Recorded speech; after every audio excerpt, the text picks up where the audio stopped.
நாங்கள் என்ன செய்ய வேண்டும்? 2019 ஆண்டு தூய பவுல் குருத்துவ கல்லூரியிலே 3ஆம் ஆண்டு படித்து கொண்டிருந்த பொழுது ஒவ்வொரு ஆண்டுமாக ஒவ்வொரு முகாமை நடத்துவார்கள். முதல் ஆண்டு இறையியல் படிக்கின்ற பொழுது சமூக பகுப்பாய்வு என்ற ஒரு முகாம் நடக்கும். 2ஆம் ஆண்டிலே சமூக குறுக்கீடு என்ற ஒரு முகாம் நடக்கும். 3ஆம் ஆண்டு படிக்கின்ற பொழுது பாஸ்டரல் கேம்ப் என்று சொல்லப்படுகிற மேய்ப்பு பணி சார்ந்த பங்கு பணியிலே எவ்வாறு ஒரு அருள் பணியாளர் உருவாக வேண்டும், பங்கை குறித்த அவருடைய பார்வை எப்படி இருக்க வேண்டும், பங்கிலே அவர் எவற்றையெல்லாம் எடுத்து நடத்த வேண்டும், அல்லது பங்கு பேரவை எப்படி இருக்க வேண்டும், அதனுடைய பொறுப்புகள் என்னென்ன, அதில் பங்கு தந்தையினுடைய கடமை என்ன என்பது குறித்த 3ஆம் ஆண்டிலே பங்கு மேய்ப்பு பணி முகாமானது நடைபெறும். இவ்வாறாக பவுல் குருமடத்திலே படித்து கொண்டிருந்த பொழுது கோட்டாறு மறைமாவட்டத்தில் இருக்கிற 8ஆம் அடை என்ற பங்கிற்கு இந்த 3ஆம் ஆண்டிலே பங்கு மேய்ப்பு பணி முகாமிலே பங்கெடுக்க நானும் என்னுடைய வகுப்பு தோழர்களும் எங்களுக்கு பொறுப்பாக இருந்த தந்தையின் வழிகாட்டுதலிலே அங்கே ஏறக்குறைய 15 நாட்கள் தங்கியிருந்து அந்த பங்கு சூழலையும் மக்களையும் மண்ணையும் பற்றி படித்து தெரிந்து கொண்டோம். அதிலே ஒரு நிகழ்வாக அங்கே கன்னியாகுமரி பங்கிற்கு ஒரு நாள் நாங்கள் சென்றிருந்தோம். அந்த கன்னியாகுமரி பங்கிலே 2 மணி நேரம் எங்களுக்கு ஒரு கூடுகையானது ஏற்பாடு செய்யப்பட்டிருந்தது. அதாவது எதை குறித்தது என்று சொன்னால், அன்றைய சூழலிலே மிகுந்த பரபரப்பை ஏற்படுத்தி கொண்டிருந்த இணையம் சரக்கு பெட்டக துறைமுகத்தினுடைய அடித்தளம் தொடங்கி அதனுடைய கட்டுமான பணிகள் என்னென்ன, அவற்றால் யாருக்கு சாதகம் யாருக்கு பாதகம் என்பதை குறித்த தெளிவான பார்வையை மக்களுக்கு எப்படி ஒரு பங்கு பணியாளராக இருந்து அருள் தந்தையர்கள் தங்களுடைய பொறுப்புணர்வின் நிமித்தமாக செயல்பட்டார்கள் என்பதை மிக தெளிவாக ஒரு கலந்துரையாடல் வழியாக எங்களுக்கு எடுத்து கொடுத்து கொண்டிருந்தனர்.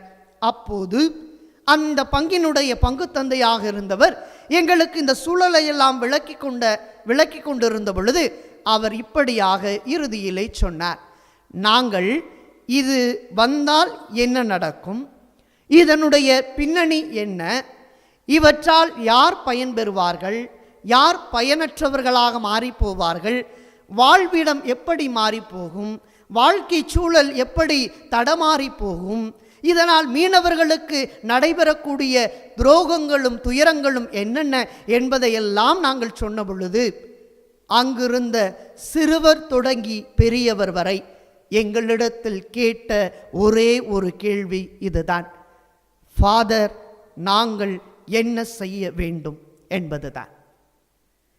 ஆக அப்படிப்பட்ட சூழலிலே அந்த அருள் பணியாளர்கள் தங்களுடைய பங்கு மக்கள் கேட்ட நாங்கள் என்ன செய்ய வேண்டும் என்ற கேள்விக்கு அந்த மக்கள் தங்களையே முழுமையாக கையளித்ததால் இப்பொழுது நலமாக வாழக்கூடிய சூழல் அங்கே உருவானது என்று அந்த அருள் பணியாளர் பங்கு பணியாளராக இருந்தவர் எங்களிடத்திலே சொன்னார். அதை கேட்ட நாங்கள் ஒவ்வொருவரும் நாங்கள் என்ன செய்ய வேண்டும் என்று அவரிடத்திலே கேட்டோம். அப்போது அவர் எங்களுக்கு சொன்னார், ஒரு பங்கு பணியாளர் என்பவர் பங்கில் இருக்கிற அறைக்குள்ளே முடங்கி போபவர் கிடையாது. மாறாக தன்னிடத்திலே ஒப்படைக்கப்பட்ட ஒவ்வொரு மக்களையும் கண்ணும் கருத்துமாக கண்காணித்து அவரை நல்வழிப்படுத்த வேண்டியது பங்கு பணியாளருடைய பொறுப்பு என்று சொன்னார். இயேசுவில் பிரியமான சகோதர சகோதரிகளை, இன்றைய இறைவாக்கு வழிபாடு முழுமையாக தென்படக்கூடிய ஒற்றை கேள்வி என்னவென்றால், நாங்கள் என்ன செய்ய வேண்டும் என்பதுதான். உயிர்த்த ஆண்டவராகிய இயேசு கிறிஸ்து தன்னை காட்சிகளின் வழியாக திருத்தூதர்களுக்கும் மற்றவர்களுக்கும் எண்பித்து காட்டுகின்ற பொழுது திருத்தூதர்களுடைய உள்ளம் பற்றி எரிகிறது. அப்பத்தை பிடுகின்ற பொழுது அவருடைய கண்களெல்லாம் தெரிகிறது. நாங்கள் எதற்காக ஆண்டவராகிய இயேசு கிறிஸ்துவை பின்பற்றினோம் என்பதை அவர்கள் உணர்ந்து கொள்கிறார்கள்.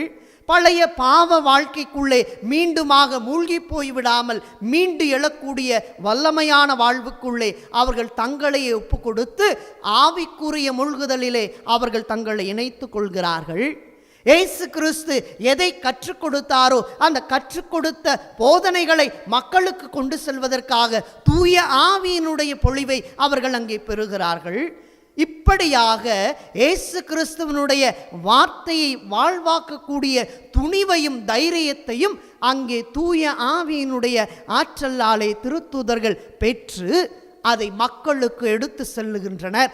அப்படி சொல்லுகிற பொழுது அவர்கள் அச்சமற்றவர்களாக, பயமற்றவர்களாக, ஆண்டவராக இயேசு கிறிஸ்துவினுடைய பெயரினாலே வல்ல செயல்களையும் அரும் அடையாளங்களையும் நிகழ்த்துபவர்களாக அங்கே மாறுகிறார்கள். ஏனென்றால் பயந்து ஓடி ஒளிந்து இருந்த திருத்தூதர்கள் இயேசு யார் என்பதை மீண்டுமாக அறிந்து கொண்டதால், இவர் எங்களுக்கு என்ன செய்ய வேண்டும் என்று கற்றுக் கொடுத்ததை மீண்டுமாக சிந்தனையிலே தெளிவாக பெற்றதால் எவ்வித அச்சத்திற்கும் இடம் கொடுக்காமல் திருத்தூதர்கள் அங்கே நாங்கள் என்ன செய்ய வேண்டும் என்று கேட்ட கேள்விக்கு அங்கே செயலாற்றி கொண்டிருப்பவர்களாக மாறுகிறார்கள். எனவேதான் தலைமை சங்கத்துக்கு முன்பாக கூட அவர்கள் தைரியமற்றவர்களாக அல்லாமல் தைரியத்தோடும் இயேசுவின் பெயரிலே நம்பிக்கை கொண்டு தங்களுடைய ஆண்டவராகிய இயேசு கிறிஸ்துவை கண்ட காட்சியின் வெளிப்பாடாக அவரிடமிருந்து பெற்றுக்கொண்ட தூய ஆவியை ஊதுகிறேன், நீங்கள் பெற்றுக்கொள்ளுங்கள், எவருடைய பாவங்களை மன்னிப்பீர்களோ அவர்களுடைய பாவங்கள் மன்னிக்கப்படும் என்ற அதிகாரத்தை கொடுத்த நாள் தொடங்கி அவர்கள் பறைசாற்றி கொண்டு சான்று பகர ஆரம்பிக்கிறார்கள். அன்புக்குரியவர்களே, அப்படியாக அவர்கள் செல்லுகின்ற பயணத்தில் எவ்வித தடைகள் வந்தாலும் அதை தகர்த்து எறியக்கூடிய இறைவனாக இயேசு கிறிஸ்து அவர்களுக்கு துணையாக, வழித்துணையாக, உடனிருப்பாக, பாதுகாப்பாக, பராமரிப்பாக, கேடையும் கோட்டையும் அரணுமாக அவர்களுக்கு அங்கே இருந்ததால் அவர்கள் துணிவோடு இறைவார்த்தையை அறிவித்தார்கள். அந்த வரிசையிலே இன்றைய முதல் வாசகத்திலே ஸ்தேவான் என்ற மனிதரை நாம் வாசிக்க கேட்கிறோம். அவர் அந்த தலைமை சங்கத்துக்கு முன்பாக துணிவோடு இறை வார்த்தையை அறிவிக்கிறார்.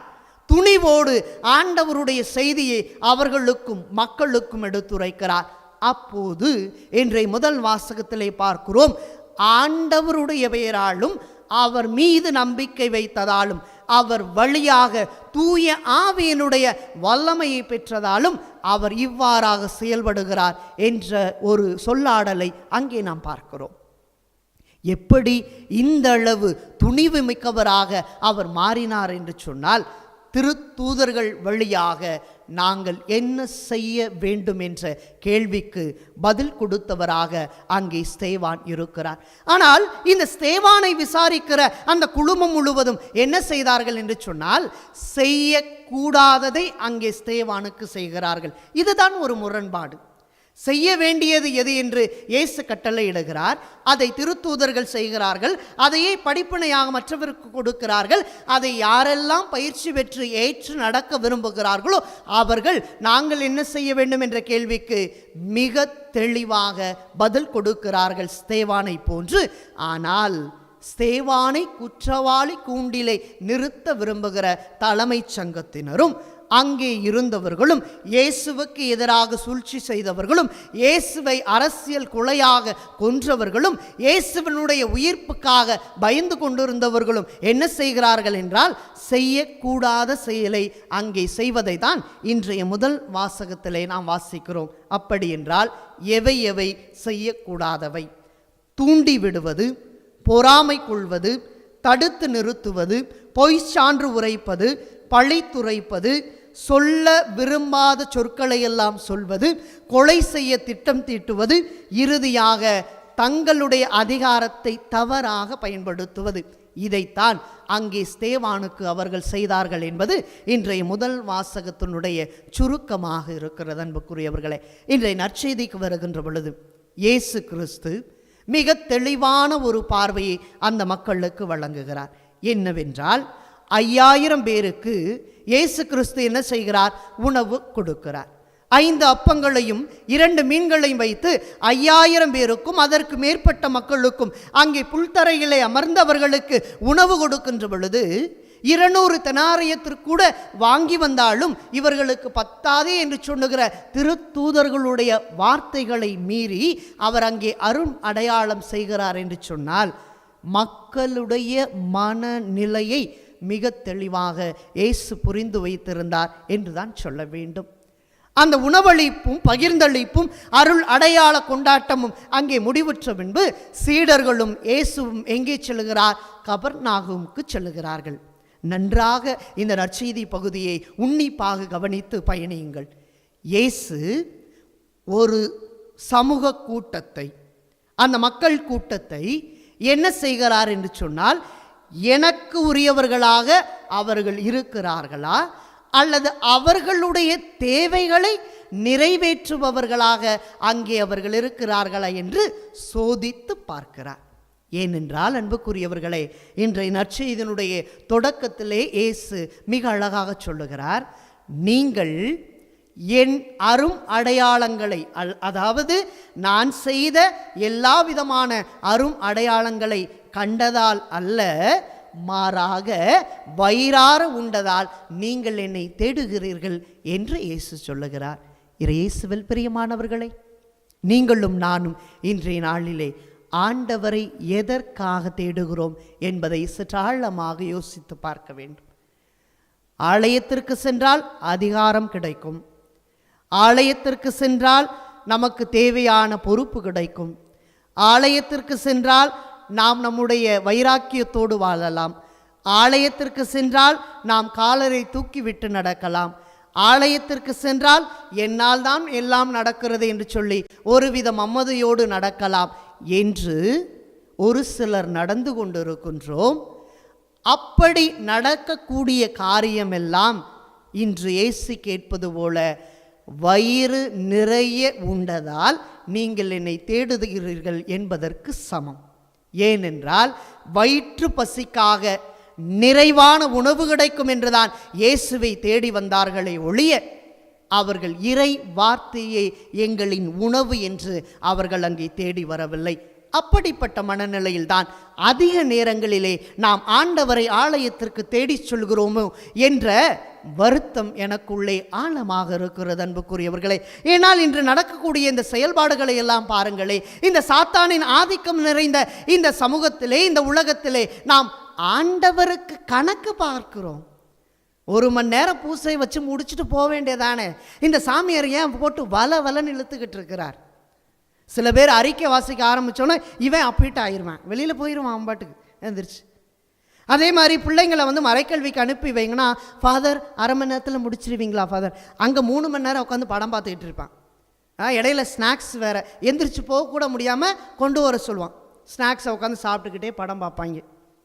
ஸ்கூலுக்கு போகும்போது மட்டும் 8:30 மணிக்கெல்லாம் ஓடி போயிடணும். ஆனால் பூசைக்கு வரும்போது மட்டும் எப்படி வருவோம்?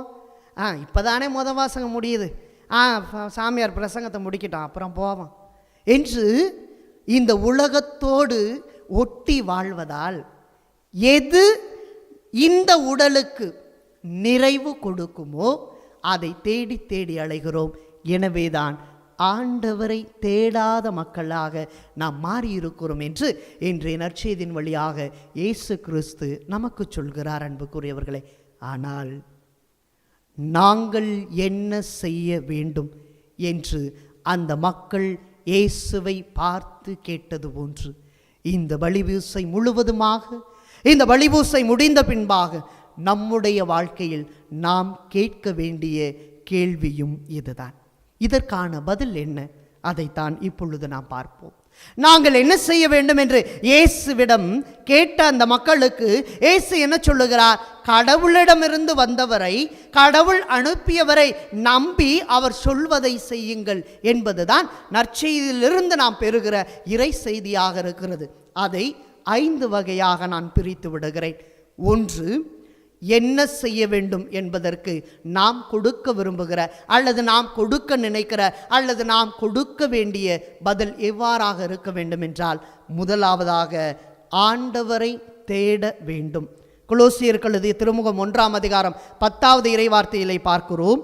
நீங்கள் அனைத்திலும் ஆண்டவருக்கு உகந்தவற்றை செய்து அவருக்கு ஏற்புடையவர்களாய் நடந்து கொள்ள வேண்டும். நீங்கள் பயன் தரும் நற்செயல்கள் அனைத்தும் செய்து கடவுளை பற்றிய அறிவில் வளர வேண்டும். அன்புக்குரியவர்களே, இதுதான் நாம் செய்ய வேண்டிய முதல் காரியம். ஆண்டவரை தேட வேண்டும்.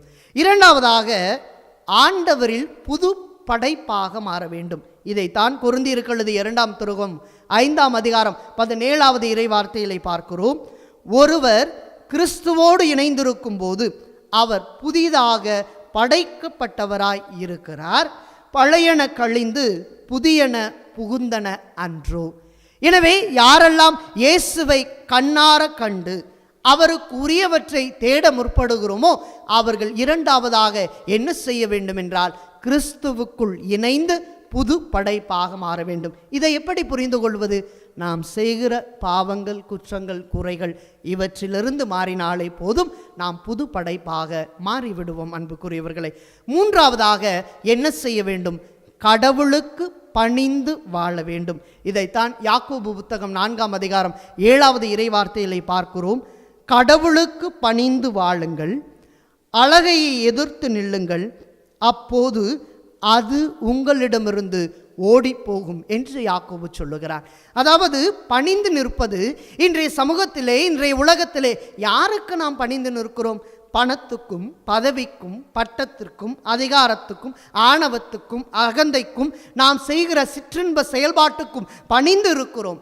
ஆனால் நாம் என்ன செய்ய வேண்டும் என்றால் இதற்கெல்லாம் பணிந்து கீழ்ப்படிந்து நடப்பதை காட்டிலும் இவற்றை எல்லாம் விடுத்துவிட்டு கடவுளுக்கு பணிந்து வாழுகிற பொழுது நாம் கடவுளுக்கு உரியவற்றை தேர்ந்தெடுத்து புது படைப்பாக மாறி அவருக்கு பணிந்து வாழுகிறோம் என்று அர்த்தம். நான்காவதாக, ஏமாற்று வழிகளை நம்பக்கூடாது என்பதுதான் நான்காவதாக கடவுள் சொல்லுகிற சிந்தனை. இதைத்தான் எபேசியருக்கு எழுதிய திருமுகத்திலே 4 அதிகாரம் 14 இறைவார்த்தையிலே இவ்வாறாக பார்க்கிறோம். மனிதர்களின் தந்திரங்களையும் சூழ்ச்சிகளையும் தவறுக்கு வழிநடத்தும் ஏமாற்று வழிகளையும் நம்பி அவர்களின் போதனைகள் என்றும் காற்றால் அடித்து செல்லப்பட்டு அங்கும் இங்குமாக அலைகழிக்கப்படுகிறது என்று வாசிக்கிறோம். அப்படி என்றால் இது எதை குறிக்கிறது? நம்பி மோசம் போகாமல் நம்மையே வளர்த்தெடுக்க ஆவல் கொள்ளுகிற ஆண்டவரை நம்பி வாழ வேண்டும் என்பதுதான். இறுதியாக நாம் என்ன செய்ய வேண்டும் என்று சொன்னால் நம்முடைய பாவங்களை நாமே ஒப்புக்கொள்ள வேண்டும். இதைத்தான் யோவான் தன்னுடைய முதல் திருமுகத்திலே 1 அதிகாரம் 9 இறைவார்த்தையிலே இவ்வாறாக சொல்லுகிறார்.